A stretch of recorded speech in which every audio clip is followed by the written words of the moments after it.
Praise the Lord. യേശുക്രിസ്തുവിൻ്റെ അതിപരിശുദ്ധ നാമം മഹത്വപ്പെടുമാറാകട്ടെ. ഒരു പ്രാവശ്യം കൂടെ ഗ്രേസ് ടി വിയിൽ പ്രഭാത സന്ദേശവുമായി നിങ്ങളെ അഭിസംബോധന ചെയ്ത് സംസാരിപ്പാൻ സ്വർഗത്തിലെ ദൈവം അവസരങ്ങൾ നൽകിയതിനായി ഞാൻ ദൈവത്തിന് സ്തോത്രം ചെയ്യുകയാണ്. ഓരോ ദിവസമുള്ള ദൈവിക സന്ദേശങ്ങൾ നമ്മുടെ ജീവിതത്തിൽ ഏറെ അനുഗ്രഹവും അതൊരാശ്വാസവും വിടുതലുമാകട്ടെ എന്ന് ക്രിസ്തുയേശുവിൽ ഞാൻ നിങ്ങൾക്ക് വേണ്ടി പ്രാർത്ഥിക്കുന്നു. കഴിഞ്ഞുപോയ നാളുകളിൽ കർത്താവിൻ്റെ വലിയ സാന്നിധ്യവും ആ കൃപയും നമുക്ക് തിരിച്ചറിയുവാൻ, രുചിച്ചറിയുവാൻ സ്വർഗത്തിലെ ദൈവം അവസരങ്ങൾ നൽകിയതിനായി 1000 നന്ദി യേശു രാജാവിന് അർപ്പിക്കുകയാണ്. ഇന്ന് രാവിലെയും ദൈവത്തിൻ്റെ വചനം നിങ്ങളിലേക്ക് പകരുമ്പോൾ ആ വചനത്തിൻ്റെ ശക്തി, ആ വചനത്തിൻ്റെ ജീവൻ നിങ്ങളുടെ ജീവിതത്തിൽ ഒരു വലിയ ആശ്വാസത്തിനും വിടുതലിനും കാരണമാകട്ടെ എന്ന് ആത്മാർത്ഥമായി ഞാൻ നിങ്ങൾക്ക് വേണ്ടി പ്രാർത്ഥിക്കുന്നു. ചൂടേറിയ മരുഭൂമിയിൽ അനർത്ഥങ്ങൾ നേരിട്ട സമയങ്ങളിലൊക്കെ കണ്ണിൻ്റെ കൃഷ്ണമണി പോലെ അപകടങ്ങളിൽ നിന്ന് സൂക്ഷിച്ച നടത്തിയ ദൈവ പരിപാലനം, ദൈവത്തിൻ്റെ കരുതൽ എന്നും നമുക്കൊരു തണലായി ആശ്വാസമായി തീരട്ടെ എന്ന് ആത്മാർത്ഥമായി ഞാൻ നിങ്ങൾക്ക് വേണ്ടി പ്രാർത്ഥിക്കുന്നു. ഇന്നത്തെ ചിന്തയ്ക്ക് വേണ്ടി പരിശുദ്ധാത്മാവ് എൻ്റെ പക്കൽ നൽകപ്പെട്ടിരിക്കുന്ന വേദവാക്യം എന്നത് 128 സങ്കീർത്തനം 2 വാക്യമാണ്. വാക്യം ഇങ്ങനെയാണ്: നിന്റെ കൈകളുടെ അധ്വാന ഫലം നീ തിന്നും, നീ ഭാഗ്യവാൻ, നിനക്ക് നന്മ വരും. അനുഗ്രഹിക്കപ്പെട്ട നല്ല വേദവാക്യത്തിനായി ഞാൻ ദൈവസന്നിധിയിൽ സ്തോത്രം ചെയ്യുകയാണ്. ദൈവത്തിൻ്റെ ആത്മാവ് നമ്മോട് പറയുകയാണ്, കൈയുടെ അധ്വാന ഫലം നീ തിന്നും. പലരും ഇന്ന് പറയുന്ന വേദനകരമായ ഒരു വാക്കാണ് അധ്വാനിച്ചിട്ട് രക്ഷപ്പെടാൻ പറ്റുന്നില്ല. അധ്വാനിക്കുന്നുണ്ട്, സാലറി ഉണ്ട്, കഠിനാധ്വാനം ചെയ്യുന്നുണ്ട്, നന്നാ രാവിലെ വീട്ടിൽ നിന്ന് ഇറങ്ങിപ്പോവും, സന്ധ്യയാവുമ്പോൾ കയറി വരും, ഓഫീസിൽ പിടിപ്പത് ജോലിയാണ്, പക്ഷേ ജീവിതത്തിൽ രക്ഷപ്പെടാൻ പറ്റുന്നില്ല. 4 അക്ക 5 അക്ക 6 അക്ക സംഖ്യ വരുമാനം ഓരോ മാസം ലഭിക്കുന്നുണ്ട്, പക്ഷേ അത് ആവി പോലെ പറന്നു പോകുകയാണ്. എങ്ങോട്ട് പോകുന്നു എന്ന് പോലും അറിയാൻ പറ്റാത്ത നിലയിൽ കയ്യിൽ നിന്ന് നഷ്ടമാകുകയാണ്. കൈ ഓട്ടസഞ്ചി പോലെ ആകുന്നു. ഒന്ന് രക്ഷപ്പെടാൻ പറ്റുന്നില്ല. ഒന്ന് ഉയർച്ച പ്രാപിക്കുന്നു എന്ന് തോന്നും, അപ്പോൾ തന്നെ ഗ്രാഫ് താഴുന്നത് പോലെ ജീവിതത്തിൽ കഷ്ടങ്ങളും ഞെരുക്കങ്ങളും ആയിത്തീരുകയാണ്. ഹോസ്പിറ്റൽ ചെലവ്, കടഭാരങ്ങൾ, ബ്ലേഡുകാരുടെ പ്രയാസങ്ങൾ ഒന്നും വേണ്ട. ജീവിതത്തിൽ ഒത്തിരി ഞെരുക്കങ്ങൾ അനുഭവിക്കുന്ന, ഒത്തിരി പ്രയാസങ്ങൾ അനുഭവിക്കുന്ന പ്രിയപ്പെട്ടവരെ പരിശുദ്ധാത്മാവ് ഇന്ന് പകൽ കാണുകയാണ്. എന്നാൽ ദൈവാത്മാവ് ഇവിടെ പറയുകയാണ്, നിന്റെ കൈയുടെ അധ്വാന ഫലം നീ തിന്നും. അത്ര മനോഹരമായ ശ്രേഷ്ഠമായ ഒരു വാക്ക്. അധ്വാനം അതനുഭവിക്കുക. അത്ര അധ്വാനിച്ചിട്ടും അനുഭവിക്കാൻ കഴിയാത്തവരിന്ന് പകൽ എന്നെ കേൾക്കുന്നെങ്കിൽ നിങ്ങളോട് കർത്താവ് പറയുന്ന ഒരു ദൈവിക ദൂതാണ്. ഈ സന്ദേശം നിങ്ങൾ മറക്കാതെ നിങ്ങളിത് കേൾക്കണം. ജീവിതത്തിൽ ഉയർച്ച പ്രാപിക്കാൻ, അധ്വാനിക്കുന്നതൊക്കെ അനുഭവിക്കാൻ. നിങ്ങൾ അധ്വാനിക്കും, പക്ഷെ അനുഭവിക്കുന്നവർ മറ്റു പലരായിരിക്കും. ബ്ലേഡുകാരും, ബാങ്കുകാരും, മെഡിക്കൽ സ്റ്റോറുകാരും, ഡോക്ടറും, അതുപോലെ തന്നെ വക്കീലും ഒക്കെ ആയിരിക്കും ചിലപ്പോൾ അനുഭവിക്കുന്നത്. നിങ്ങൾ അനുഭവിക്കുന്നില്ല എന്നത് വളരെ വ്യക്തമായ കാര്യമാണ്. അധ്വാനിക്കാഞ്ഞിട്ടല്ല, ജോലി കിട്ടാഞ്ഞിട്ടല്ല, ഒരു നന്മ ഉണ്ടാകാഞ്ഞിട്ടല്ല, പക്ഷെ അനുഭവിക്കുവാൻ പറ്റാത്ത ഞെരുക്കങ്ങൾ കൊണ്ടുവരുന്ന സാഹചര്യങ്ങൾ. ദൈവത്തിൻ്റെ ആത്മാവ് ഇന്ന് രാവിലെ ചിലരെ തട്ടി വിളിച്ചു പറയുകയാണ്, ഇന്നലകളിൽ നിന്റെ കയ്യിൽ നിന്ന് നഷ്ടപ്പെട്ടു പോയത്, നിന്റെ കയ്യിൽ നിന്ന് അപഹരിച്ചത്, പിശാച് തട്ടിക്കളഞ്ഞത്, ജീവിതത്തിൽ തരത്തില്ലെന്ന് പറഞ്ഞ് വാദിച്ചത് ദൈവം നിങ്ങളുടെ കയ്യിൽ തരാൻ പോവുകയാണ്. ഇന്ന് പകൽ ആമേൻ പറഞ്ഞ് ഈ ദൂത് ഒന്ന് ഏറ്റെടുക്കുക. ഇവിടെ വായിച്ച വാക്യം അങ്ങനെയാണ്, നിന്റെ കൈയുടെ അധ്വാന ഫലം. എന്താണ് കൈയുടെ അധ്വാന ഫലം? ആവർത്തന പുസ്തകം 28 അധ്യായം അതിൻ്റെ 4 വാക്യം ഇങ്ങനെയാണ്, നിന്റെ ഗർഭഫലവും കൃഷിഫലവും മൃഗങ്ങളുടെ ഫലവും നിന്റെ കന്നുകാലികളുടെ പേറും ആടുമാടുകളുടെ പിറപ്പും അനുഗ്രഹിക്കപ്പെടും. കൈയുടെ അധ്വാന ഫലം. ഇവിടെ ആവർത്തന പുസ്തകം 28 അധ്യായത്തിൽ ആരംഭ ഭാഗങ്ങളിൽ അനുഗ്രഹങ്ങളെക്കുറിച്ചാണ് പറയുന്നത്. അവിടെ കൈയുടെ അധ്വാന ഫലത്തെക്കുറിച്ച് പറയുകയാണ്. ആ വാക്യം നിന്റെ ഗർഭഫലം.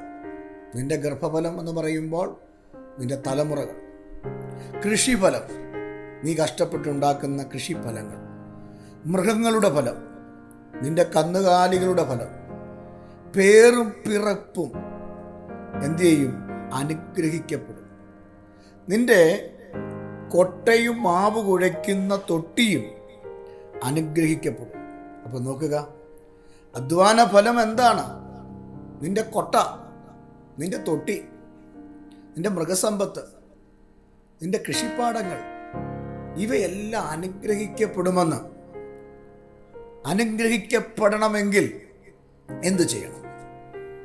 കൈയുടെ അധ്വാന ഫലം ഒരു അനുഗ്രഹമായി തീരണമെങ്കിൽ എന്തു ചെയ്യണം? ചില നാളുകൾക്ക് മുമ്പ് ഒരു സഹോദരി എന്നോട് പറഞ്ഞ ഒരു കാര്യം, ഭർത്താവിനും ഭാര്യയ്ക്കും ഗവൺമെൻറ് ജോലിയാണ്. ഭാര്യയ്ക്ക് പോസ്റ്റ് ഓഫീസിൽ ജോലിയാണ്, ഭർത്താവിന് ഇലക്ട്രിസിറ്റി ബോർഡ് ജോലിയാണ്. അപ്പം ഭാര്യയ്ക്കും ജോലിയുണ്ട്, ഭർത്താവിനും ജോലിയുണ്ട്. എല്ലാ ദിവസവും രാവിലെ ഭാര്യയും ഭർത്താവും ജോലിക്ക് വേണ്ടി വീട്ടിൽ നിന്ന് പോകും. സന്ധ്യയാവുമ്പോൾ ഇരുവരും കയറി വരുന്നു. 2 പെങ്കൊച്ചുങ്ങളുണ്ട്, സ്കൂളിൽ പഠിക്കുകയാണ്. പക്ഷെ ഇവരെന്നോട് പറഞ്ഞത്, ജോലിക്ക് പോകുന്നുണ്ട്, ജോലിയുണ്ട്, എല്ലാ ദിവസവും ജോലിയുണ്ട്. പക്ഷേ ജീവിതത്തിൽ 8 ലക്ഷം രൂപ കടമാണ്. ഞാൻ ചോദിച്ചു, ഇതെങ്ങനെ ഈ കടം വന്നേ? അറിയത്തില്ല. പല കാര്യങ്ങളും ചെയ്തെടുക്കാൻ വേണ്ടി, വീടിൻ്റെ പണിക്ക് വേണ്ടി, പല കാര്യങ്ങളും ചെയ്യാൻ വേണ്ടി പലപ്പോഴായി വാങ്ങിയ പണമാണ്. പക്ഷെ ഇപ്പോൾ അത് പലിശയ്ക്ക് പലിശ കയറി 8 ലക്ഷം രൂപ കടമായി. അധ്വാനിക്കുന്നത് മുഴുവനും ഇപ്പോൾ ലോൺ അടയ്ക്കാനും പലിശക്കാർക്ക് കൊടുക്കാനേ പറ്റുന്നുള്ളൂ. കുഞ്ഞുങ്ങളുടെ കാര്യങ്ങൾ, അവരുടെ വിദ്യാഭ്യാസ കാര്യങ്ങൾ, വീട്ടിലെ പല കാര്യങ്ങൾ ചെയ്യുന്നത് ഒപ്പം ജോലി ചെയ്യുന്ന ആളുകളുടെ കയ്യിൽ നിന്നും, സഹപ്രവർത്തകരുടെ കയ്യിൽ നിന്ന് പോലും കടം പണം വാങ്ങി ജീവിക്കേണ്ട ഒരു ഗതികേടിലേക്ക് ഈ കുടുംബം എത്തിപ്പെട്ടിരിക്കുക. ജോലി ഇല്ലാഞ്ഞിട്ടാണോ? ഒരാൾക്ക് മാത്രമല്ല, അതും സർക്കാർ ജോലിയാണ്. 2 പേർക്കും ജോലിയുണ്ട്, മാന്യമായ ശമ്പളമുണ്ട്. പക്ഷേ അത് അനുഭവിക്കാൻ പറ്റുന്നില്ല, അത് തിന്നാൻ പറ്റുന്നില്ല.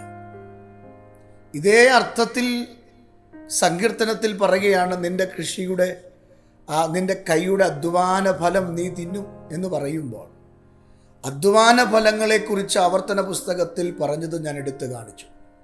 നിന്റെ തലമുറ, കൃഷി, അതേപോലെ തന്നെ മൃഗങ്ങൾ, കന്നുകാലികൾ, ആടുമാടുകൾ, അതിൻ്റെ പേര്, പിറപ്പ്, മാവ് കുഴയ്ക്ക തൊട്ടി, എണ്ണയിരിക്കുന്ന ഭരണി, ഇവ ഒക്കെയും അനുഗ്രഹം അനുഭവിക്കേണ്ടതിന് പകരം ശൂന്യമാകുന്നെങ്കിൽ, ഞെരുക്കത്തിൽ കൂടെ കടന്നു പോകുന്നെങ്കിൽ, മൃഗങ്ങൾ ഇല്ലായ്മയാകുന്നെങ്കിൽ, കൃഷിപ്പാടങ്ങൾ കരിഞ്ഞു പോകുന്നെങ്കിൽ, മാവ് കുഴയ്ക്കുന്ന തൊട്ടിയും എണ്ണയിരിക്കുന്ന ഭരണിയും ശൂന്യമാകുന്നെങ്കിൽ, ഇന്ന് രാവിലെ നിങ്ങൾ കേൾക്കൂ, നിങ്ങളുടെ ഈ അവസ്ഥ മാറാൻ പോവുകയാണ്.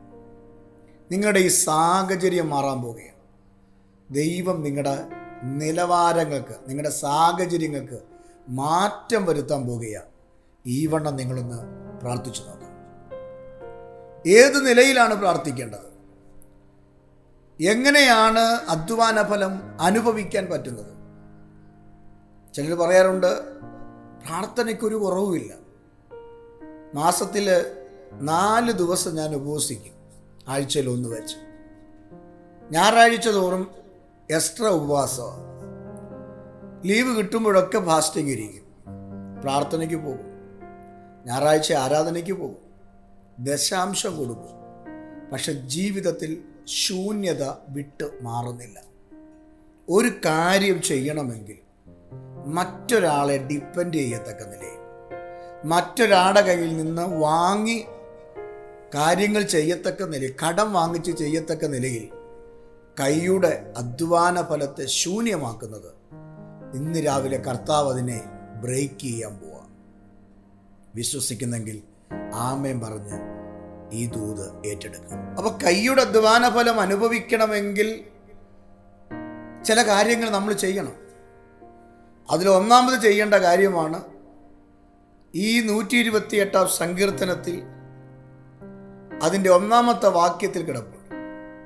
ഒന്ന്, യഹോവയെ ഭയപ്പെട്ട് അവൻ്റെ വഴികളിൽ നടക്കണം. എന്ത് ചെയ്യണം? യഹോവയെ ഭയപ്പെടണം, ദൈവത്തെ ഭയക്കണം. ചിലർക്ക് ദൈവത്തെ യാതൊരു പേടിയുമില്ല. ദൈവത്തെ പേടിക്കാതെ ജീവിക്കുക, ദൈവത്തെ പേടിക്കാതെ സംസാരിക്കുക, പ്രവർത്തിക്കുക, ദൈവസന്നിധി പ്രാർത്ഥിക്കുന്നില്ല, ദൈവസന്നിധിയിൽ ആരാധിക്കുന്നില്ല.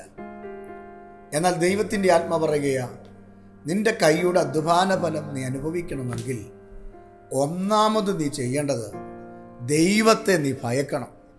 128 സങ്കീർത്തനം 1-ാം വാക്യത്തിൽ അവൻ്റെ വഴികളിൽ തന്നെ എന്ത് ചെയ്യണം? നടക്കണം. അപ്പോൾ ദൈവത്തെ ഭയപ്പെടണം, അവൻ്റെ വഴികളിൽ എന്ത് ചെയ്യണം? നടക്കണം. ആവർത്തന പുസ്തകം 28-ാം അധ്യായം 1-ാം വാക്യത്തിൽ 3-ാമത്തെ വിഷയം പറയുന്നുണ്ട്. അവിടെ എഴുതിയിരിക്കുന്നത് ഇങ്ങനെയാണ്: നിന്റെ ദൈവമായ യഹോവയുടെ വാക്ക് നീ ശ്രദ്ധയോടെ കേട്ട് ഞാൻ ഇന്ന് നിങ്ങളോട് ആജ്ഞാപിക്കുന്ന എൻ്റെ സകല കൽപ്പനകളും പ്രമാണിച്ച് നടന്നാൽ. അപ്പം ആ വാക്ക് നിങ്ങൾ നോക്കണം. ഒന്ന്, യഹോവയുടെ വാക്ക് ശ്രദ്ധയോടെ കേൾക്കണം. കർത്താവ് എന്തു പറയുന്നു അത് കേൾക്കണം. ദൈവത്തിൻ്റെ ശബ്ദം കേൾക്കാൻ തയ്യാറാകണം. ദൈവശബ്ദത്തിന് വിധേയപ്പെടണം. അതാണ് പറയുന്നത്, വാക്ക് ശ്രദ്ധയോടെ കേൾക്കണം. 2, ആ വാക്യത്തിൽ പറയുന്നു അവൻ്റെ സകല കൽപ്പനകളും പ്രമാണിക്കണം. അപ്പോൾ സകല കൽപ്പനകളും എന്ത് ചെയ്യണം? ദൈവത്തിൻ്റെ കൽപ്പനകൾ പ്രമാണിക്കണം. ദൈവം പറയുന്നത് പ്രമാണിക്കണം. ഇപ്പം 128 സങ്കീർത്തനത്തിൽ പറയുകയാണ്, യഹോവയെ ഭയപ്പെടണം, അവൻ്റെ വഴികളിൽ തന്നെ എന്ത് ചെയ്യണം? നടക്കണം. 2 കാര്യങ്ങൾ. 128 അധ്യായം ആവർത്തന പുസ്തകത്തിൽ 1-ാം വാക്യത്തിൽ പറയുകയാണ്, അവൻ പറയുന്നത് കേൾക്കണം. ദൈവം പറയുന്നത് കേൾക്കണം. അപ്പോൾ തന്നെ ദൈവത്തിൻ്റെ കൽപ്പനകളെ, സകല കൽപ്പനകളെ എന്ത് ചെയ്യണം? പ്രമാണിക്കണം. അപ്പം 4 കൂട്ടം കാര്യങ്ങൾ ഞാൻ പറഞ്ഞു തന്നു. കൈയുടെ അധ്വാന ഫലങ്ങൾ നഷ്ടപ്പെട്ടു പോകാതെ നീ അനുഭവിക്കണമെങ്കിൽ ഈ 4 കൂട്ടം കാര്യങ്ങളിൽ കൂടെ നിങ്ങൾ കടന്നു പോകണം. ഒന്നുകൂടെ പറയാം. 1, യഹോവയെ ഭയപ്പെടണം. 2, അവൻ്റെ വഴികളിൽ തന്നെ എന്ത് ചെയ്യണം? നടക്കണം. 3, യഹോവ പറയുന്ന വാക്കുകൾ ശ്രദ്ധ വെച്ച് കേൾക്കണം. 4, സകല കൽപ്പനകളും പ്രമാണങ്ങളും അനുസരിക്കണം, അനുസരിച്ച് ജീവിക്കണം. ഈ 4 കൂട്ടം കാര്യങ്ങൾ നമ്മുടെ ജീവിതത്തിൽ സംഭവിക്കുമ്പോൾ നമ്മുടെ ശൂന്യതകൾ മാറും. ദൈവം നമ്മളെ അങ്ങ് അനുഗ്രഹിക്കും. ദൈവം നമ്മുടെ സ്ഥിതികൾക്ക് വ്യത്യാസം വരുത്തും. ദൈവം നമ്മളോട് കരുണ കാണിക്കും. ദൈവത്തിൻ്റെ സ്നേഹവും കരുതലും കൃപയും എന്നും നമുക്കൊപ്പം ഉണ്ടാകും. തളർന്നു പോകുവാൻ, ക്ഷീണിച്ചു പോകുവാൻ സ്വർഗത്തിലെ ദൈവം എന്ത് ചെയ്യത്തില്ല? അനുവദിക്കത്തില്ല. യഹോവയുടെ കൽപ്പനകൾ അനുസരിച്ച് നടന്നാൽ ജീവിതത്തിൽ ദൈവം പുതുവഴികളെ തുറക്കും. ജീവിതത്തിൽ എത്ര കഷ്ടപ്പെട്ടിട്ടും എത്ര കഠിനാധ്വാനം ചെയ്തിട്ടും രാവിലെ വീട് വിട്ടിറങ്ങി ജോലി സ്ഥലത്ത് പോയി കഷ്ടപ്പെട്ട് വീട്ടിൽ വന്നിട്ടും നല്ല സാലറിയും നല്ല നന്മയും അനുഭവിച്ചിട്ടും ഒരു മാസത്തിൻ്റെ എൻഡ് വരുമ്പോൾ കഷ്ടതയുടെ, ഞെരുക്കങ്ങളുടെ, കടത്തിൻ്റെ അവസ്ഥയാണ് നിങ്ങളെ മൂടുന്നതെങ്കിൽ, ഒരു കാര്യം ചെയ്യേണ്ടതിന് മറ്റുള്ളവരെ ഡിപ്പെൻഡ് ചെയ്യേണ്ട ഒരവസ്ഥയാണ് നിങ്ങൾക്ക് വരുന്നതെങ്കിൽ, നിങ്ങളുടെ കയ്യിൽ വരുന്ന നന്മകൾ മുഴുവനും ഓട്ടസഞ്ചിക്കകത്ത് വീഴുന്നത് പോലെ ശൂന്യമായി നിങ്ങളുടെ സാഹചര്യങ്ങൾ അങ്ങനെ താഴേക്ക് പോകുന്നെങ്കിൽ ഇന്ന് രാവിലെ ഞാൻ നിങ്ങളോട് പറയാം, 128 സങ്കീർത്തനം 1 വാക്യത്തിൽ പറയുന്ന പോലെ യഹോവയുടെ വഴിയിൽ നടക്കുവാനും അവൻ്റെ കൽപ്പനകൾ അനുസരിക്കുവാനും 28 അധ്യായം ആവർത്തന പുസ്തകം 1 പറയുന്ന പോലെ യഹോവയുടെ വാക്ക് ശ്രദ്ധയോടെ കേൾക്കുവാനും സകല കൽപ്പനകളും അനുസരിക്കുവാനും അനുസരിച്ച് ജീവിക്കുവാനും നിങ്ങൾ റെഡിയാകുന്നുവെങ്കിൽ ജീവിതത്തിലെ സകല ശൂന്യതകളും സകല ഞെരുക്കങ്ങളും സകല വേദനകളും സ്വർഗത്തിലെ ദൈവം മാറ്റി നിങ്ങളെ വിടുവിക്കും. നിശ്ചയം അത് മാറുകയില്ല. നിങ്ങൾ അനുഗ്രഹിക്കപ്പെടും, നിങ്ങൾ ഉയർച്ച പ്രാപിക്കും.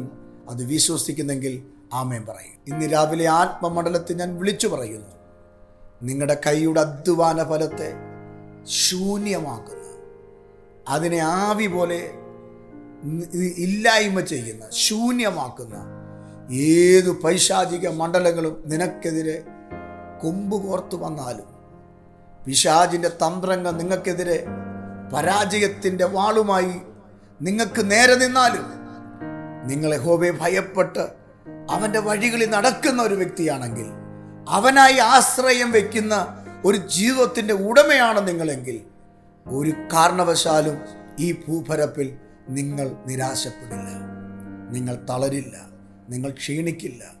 നിങ്ങളുടെ അധ്വാന ഫലം നിങ്ങൾ തന്നെ തിന്നും. നിങ്ങളുടെ അധ്വാന ഫലം, നിങ്ങളുടെ കൈയുടെ അധ്വാന ഫലം, നിങ്ങളുടെ കൈകൾ കൊണ്ട് നിങ്ങൾ അധ്വാനിച്ചത് നിങ്ങൾ തന്നെ തിന്നും. നിങ്ങളുടെ കുഞ്ഞുങ്ങൾ അനുഭവിക്കും.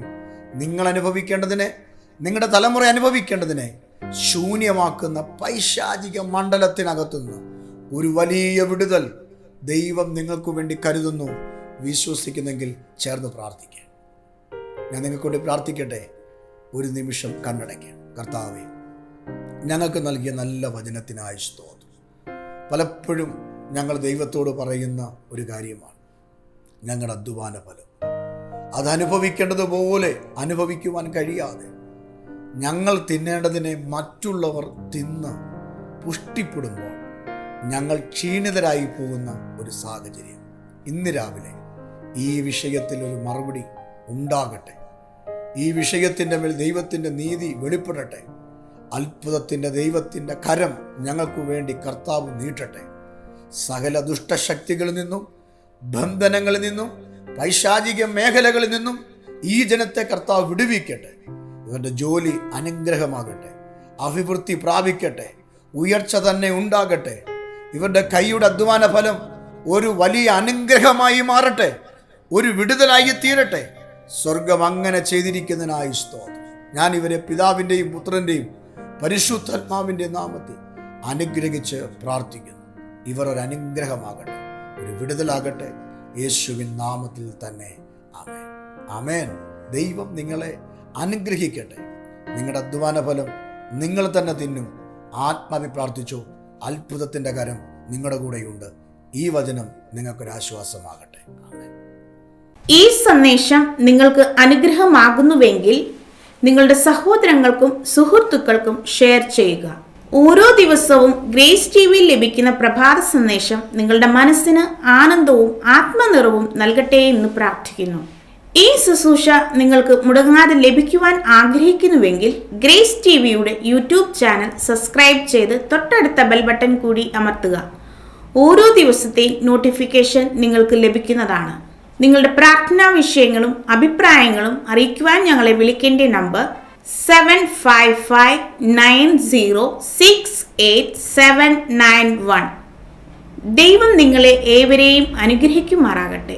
Church of God in India, grace mission സഭയും ഗ്രേസ് ടിവിയും ചേർന്നൊരുക്കുന്ന വിടുതൽ ശുശ്രൂഷ.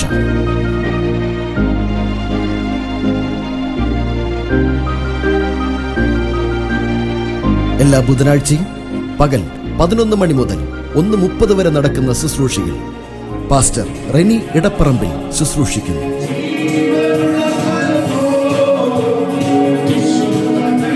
വെണ്ണിക്കുളം മല്ലപ്പള്ളി റൂട്ടിൽ നെയ്തേലിപ്പടി പെട്രോൾ പമ്പിന് സമീപമുള്ള പ്രയർ സെന്ററിലേക്ക് ഏവരെയും സ്വാഗതം ചെയ്യും. ജീവിതത്തിൽ ഒരു വിടുതല കിട്ടാൻ കഴിയാതെ എവിടെയോ